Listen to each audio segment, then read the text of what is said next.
जय माता दी दोस्तों, बहुत बहुत स्वागत है आप सभी का मेरे YouTube चैनल पर। आप सभी को चैत्र नवरात्रि की हार्दिक शुभकामनाएं।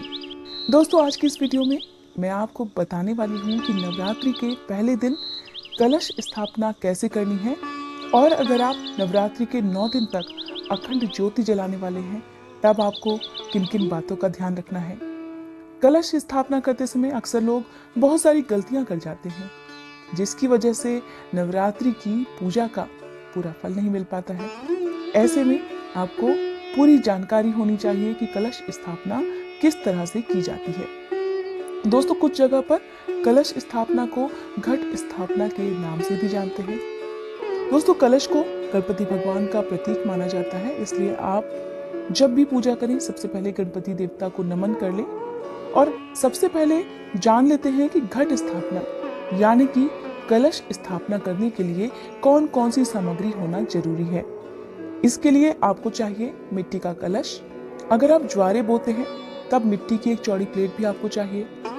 कलश को ढकने के लिए मिट्टी का ही ढक्कन भी लेना है जो कलश के मुंह के साइज का हो। दोस्तों, वैसे तो आपको मिट्टी के कलश की ही स्थापना पूजा में करनी चाहिए, लेकिन अगर आप ऐसा नहीं करना चाहते तब आप तांबे के कलश की स्थापना कर सकते हैं। कलश के नीचे प्लेट में बोने के लिए आपको 7 तरह के अनाज चाहिए। 7 तरह के अनाज अगर आप नहीं बो सकते हैं तब आप केवल ज्वार बो सकते हैं या फिर गेहूं बो सकते हैं। शुद्ध मिट्टी चाहिए, मौली जिसे रक्षा सूत्र या कलावा भी कहते हैं, सुपारी, चांदी, सोने का सिक्का या चांदी का सिक्का कलश में डालने के लिए, या फिर आप केवल नॉर्मल सिक्का भी कलश में डाल सकते हैं। कलश के ऊपर रखने के लिए अशोक या आम के 5 पत्ते, जिन्हें पल्लव कहते हैं, जो कि एक ही डंडी से जुड़े हुए होने चाहिए। साफ धुले हुए पत्ते आपको चाहिए। ध्यान रखना है कि कोई भी पत्ता कहीं से भी खंडित नहीं होना चाहिए, टूटा हुआ नहीं होना चाहिए, सूखा हुआ मुरझाया हुआ नहीं होना चाहिए। साबुत हल्दी की 7 गांठ, चावल, जटा वाला नारियल यानी कि पानी वाला नारियल, चुनरी, फूलों की एक माला और कुछ ताजे फूल, कुमकुम, रोली और दूब। दोस्तों, ये तो जरूरी चीजें हैं जो कि आपको कलश स्थापना के लिए एकत्रित करनी है।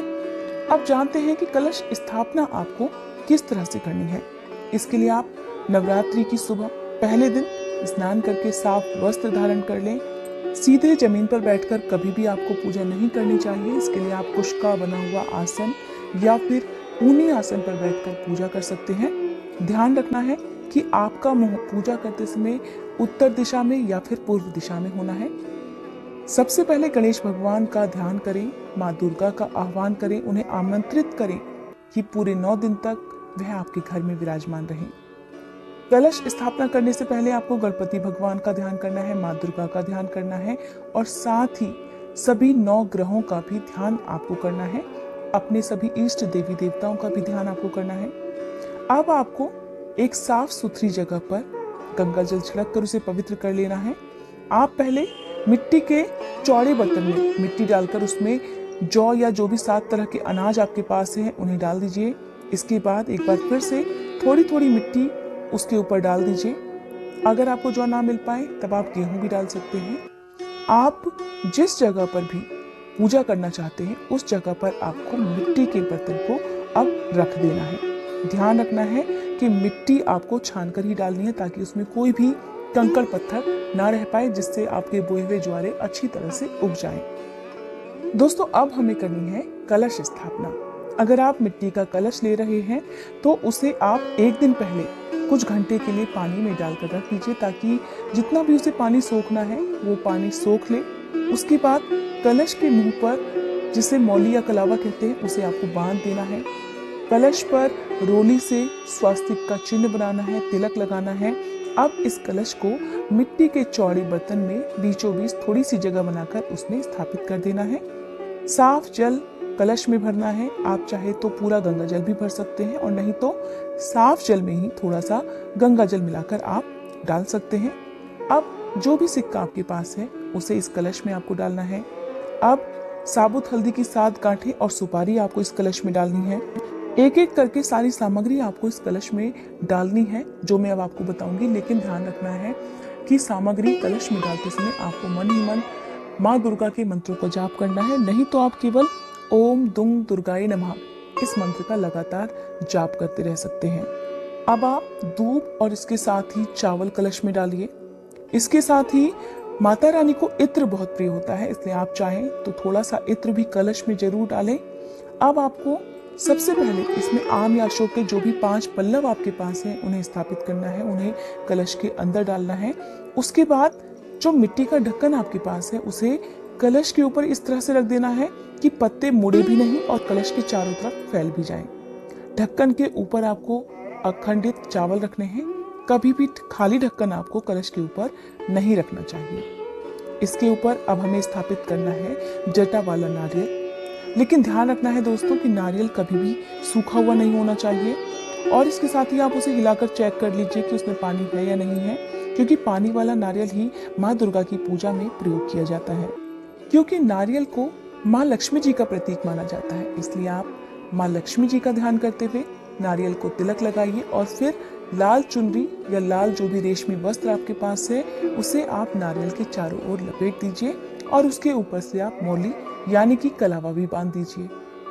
नारियल को कलश के ऊपर हमेशा लिटाकर रखा जाता है। ध्यान रखना है कि नारियल का मुंह यानी कि जो भाग पेड़ से जुड़ा हुआ होता है उसका हिस्सा आपकी तरफ होना चाहिए। इस तरह कलश स्थापना के साथ ही आप गणपति भगवान और माँ लक्ष्मी जी के साथ साथ माँ दुर्गा का आह्वान करें, अपने सभी इष्ट देवी देवताओं का ध्यान करें और उनसे प्रार्थना करें कि जिस भी मनोकामना पूर्ति के लिए आप नवरात्रि के व्रत कर रहे हैं वो पूरी हो। साथ ही क्षमा याचना भी जरूर करें ताकि कलश स्थापना करते समय जो भी गलती आपसे हुई हो उसके लिए माँ दुर्गा आपको क्षमा कर सके। दोस्तों ये तो थी कलश स्थापना की विधि। अब जान लेते हैं कि नवरात्रि के 9 दिनों में अखंड ज्योत कैसे जलाई जाती है और किन बातों का ध्यान आपको अखंड ज्योत जलाते समय रखना है। अगर आप नवरात्रि के दिनों में पूरे 9 दिन तक अखंड ज्योत जला रहे हैं तब सबसे पहले आपको अखंड ज्योत जलाने का भी संकल्प लेना है। कलश स्थापना के साथ ही आप अखंड ज्योत जलाने का संकल्प लीजिए। माँ दुर्गा जी का ध्यान कीजिए। माता की चौकी के पास ही आपको अष्टदल कमल बना लेना है। ज्योत जलाने के लिए अगर आप मिट्टी का दिया प्रयोग कर रहे हैं तब आप उसे कुछ घंटे के लिए सबसे पहले पानी में भिगो दीजिए, नहीं तो आप तांबे के दिए का भी प्रयोग कर सकते हैं। अगर आप शुद्ध घी का दीपक जलाने वाले हैं तब आप इसे माँ के दाहिनी तरफ स्थापित कीजिए। दोस्तों ये बात बहुत ही ध्यान देने के लिए है, इसलिए आप इस बात को ध्यान रखिएगा। और अगर आप तिल के तेल का दीपक जला रहे हैं तब इसे माँ के बाईं तरफ स्थापित किया जाता है। अब दीपक में घी या तिल का तेल डालना है। उसे आप एकदम पूरा मत भरिए, नहीं तो जो बाती आपने इसमें डाली है उसे जलाने में परेशानी हो सकती है, बाती बीच बीच में डूब सकती है। इसलिए आप पहले थोड़ा सा ही भरिए। बीच बीच में जब भी आपको जरूरत हो, जब आपको लगे कि तेल या घी कम हो रहा हो तब आप जरूरत पड़ने पर बीच बीच में घी या तेल डाल सकते हैं। दोस्तों क्योंकि अखंड दीपक का ध्यान बहुत रखना पड़ता है पूरे 9 दिन तक, अगर आप दीपक जला रहे हैं तब अखंड ज्योत का यह दीपक बुझना नहीं चाहिए। लेकिन अगर किसी वजह से किसी भी समय दिया बुझ जाए तब आपको अपने मन में किसी भी तरह का डर रखने की जरूरत नहीं है। आप तुरंत उस दीपक को दोबारा जला लीजिए और माँ दुर्गा से क्षमा याचना करें, प्रार्थना करें। जितना हो सके उतना आपको अखंड दीपक का ध्यान रखना है। रात में उठकर भी आपको बीच बीच में दीपक का ध्यान करते रहना है, देखते रहना है कि कहीं घी या तेल कम तो नहीं हो गया या बाती कहीं कम तो नहीं हो रही है। अखंड ज्योत का ध्यान आपको रात के समय में भी रखना है। इसके लिए आपको बीच बीच में उठकर चेक करते रहना है। जरूरत के हिसाब से आप घी या तेल बीच में डाल सकते हैं, बाती को थोड़ा सा आगे बढ़ा सकते हैं। दोस्तों अखंड ज्योत जलाई जाती है कच्चे सूत से, जिसे मौली या कलावा भी कहते हैं। आपको चाहिए 1.25 हाथ लंबा कलावा और इसको बाती जो आप बना लेते हैं इसे दिए में आपको इस तरह से रखनी है कि जब भी आपको बीच में जरूरत पड़े तब आप उस बाती को धीरे धीरे आगे की तरफ बढ़ा सकें। इसे एकदम पूरी तरह से लपेटना नहीं है। जिस तरह से कलावा होता है आप उसे उसी तरह से गोलाई में बनाकर दिए के अंदर रख सकते हैं। दोस्तों कभी भी अखंड ज्योत की जो बाती होती है उसे बार बार बदला नहीं जाता है, इसीलिए मैंने आपको कच्चे सूत या फिर कलावे की बाती बनाने के लिए बताया है, जो कि 1.25 हाथ लंबी ही होनी चाहिए। और अखंड ज्योत जलाते समय आप ओम नमो दुर्गे या फिर जयंती मंगला काली भद्रकाली कपालिनी दुर्गा क्षमा शिवा धात्री स्वाहा स्वधा नमोस्तुते, या फिर किसी भी दुर्गा मंत्र का जाप आप कर सकते हैं। दोस्तों, पूजा करते समय दिया जलाना इस बात का प्रतीक होता है कि हमारे मन में कितनी श्रद्धा है। पूजा में दिया जलाने से हमारी मन की बातें हमारे इष्ट देवी देवताओं तक आसानी से पहुंच जाती हैं। दोस्तों, अब अखंड ज्योत भी जल चुकी है। आपको इस दीपक की भी पूजा अब करनी है। अखंड ज्योत के दीपक को अक्षत कुमकुम अर्पित करना है, फूल अर्पित करना है। दिए के चारों तरफ आपको फूलों से सजाना है। आप चाहें तो दिए के चारों तरफ आप पहले से ही रंगोली भी बना सकते हैं, क्योंकि नवरात्रि के दिनों में रंगोली बनाना बहुत ही शुभ माना जाता है। दोस्तों, आप चाहें तो पूरे 9 दिन रंगोली बनाकर माँ दुर्गा की पूजा कर सकते हैं। और ध्यान रखना है कि जो अखंड ज्योत है उसकी लौ बहुत तेज आपको नहीं जलानी है। अखंड ज्योत की लौ मध्यम होनी चाहिए, ताकि पूरे 9 दिन तक बिना किसी विघ्न के आपकी अखंड ज्योत चलती रहे। ज्योत जलाने के साथ ही आपको दीपक को भी प्रणाम करना है। अब जिन बातों का खास ख्याल आपको अखंड ज्योत जलाते समय रखना है, उन्हें जान लेते हैं। दोस्तों, अगर आप जिस कमरे में भी अखंड ज्योत जला रहे हैं या नवरात्रि की पूजा कर रहे हैं, उसी कमरे में आपको सोना चाहिए। ध्यान रखना है कि आपको ऊपर बेड पर नहीं सोना है, जमीन पर बिस्तर बिछाकर आपको सोना है। नवरात्रि के जो व्रत रखते हैं लोग, उन्हें पूरे 9 दिन तक जमीन पर ही बिस्तर बिछाकर सोना चाहिए, क्योंकि ऐसा ही वर्णन किया गया है नवरात्रि की कथा में, नवरात्रि के नियमों में। इस तरह से आपको पूरे 9 दिन तक अखंड ज्योत की भी देखभाल करनी है। अखंड ज्योत को हवा ना लगे, इसके लिए आप मार्केट से बने बनाए कवर भी ला सकते हैं, जिसे आप अपने अखंड ज्योत की दिए के ऊपर रख सकते हैं, ताकि दिए को हवा ना लगे। जिस भी कमरे में अखंड ज्योत आपने जलाई है, ध्यान रखना है कि उस कमरे का दरवाजा आपको बंद नहीं करना है। पूरे 9 दिन तक उस कमरे का दरवाजा खुला रखना है। अगली जिस बात का ध्यान आपको रखना है वो है अखंड ज्योत की बाती।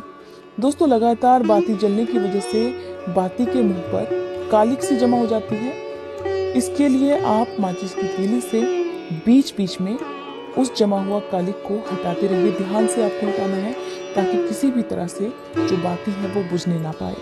अगर आप इस तरह से पूरी तरह अखंड ज्योत का ध्यान रखेंगे तो आपकी ज्योत जलती रहेगी, बुझेगी नहीं।